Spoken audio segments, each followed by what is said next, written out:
রাজধানীর এলিফ্যান্ট রোডের প্রাইম ব্যাংকের এটিএম বুথের সিসিটিভির ফুটেজে দেখা যাচ্ছে সকাল ৬টা ২৭ মিনিটে চীনা নাগরিক জো জিয়ান হুই একটি বিদেশি কার্ড থেকে দীর্ঘ সময় ধরে টাকা তুলছেন।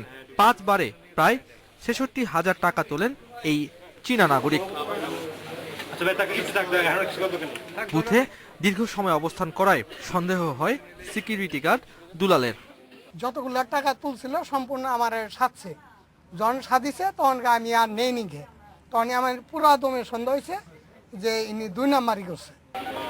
ছাড়া পেতে নিরাপত্তা রক্ষীকে নগদ টাকা দেওয়ার প্রলোভনও দেখান জো জিয়ান হুই।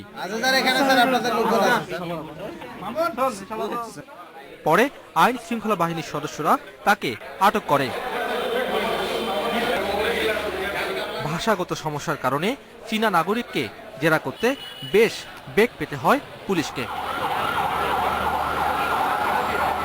এটিএম বুথ জালিয়াতির নানা দিক মাথায় রেখে অনুসন্ধান চলছে এই চীনা নাগরিককে নিয়ে।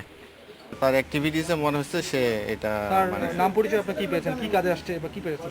সে যেটা আসলে চাইনিজ দোভাষী দরকার, আমরা সে যেটা জেনেছি সে যে ব্যবসায়িক উদ্দেশ্যে আসছে বাংলাদেশে, এটাই বলছে। র‍্যাব বলছে চীনা নাগরিক জো জিয়ান হুইকে ব্যাপক জিজ্ঞাসাবাদ করলে ব্যাংক জালিয়াতি চক্রের সাথে বিদেশিদের সম্পৃক্ততার বিষয়টি জানা যাবে। না, এখনই আসলে আমরা বোঝা যাচ্ছে না।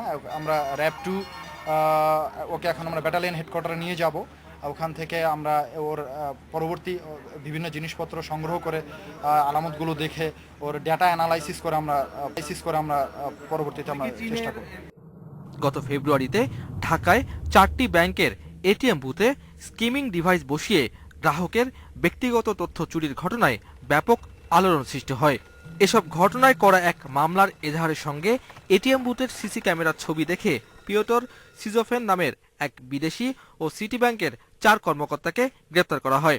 পিওটর এটিএম জালিয়াতিতে 40 থেকে 50 জন জড়িত থাকার তথ্য দিয়েছে। Abdullah Al Rafi, independent news, Dhaka.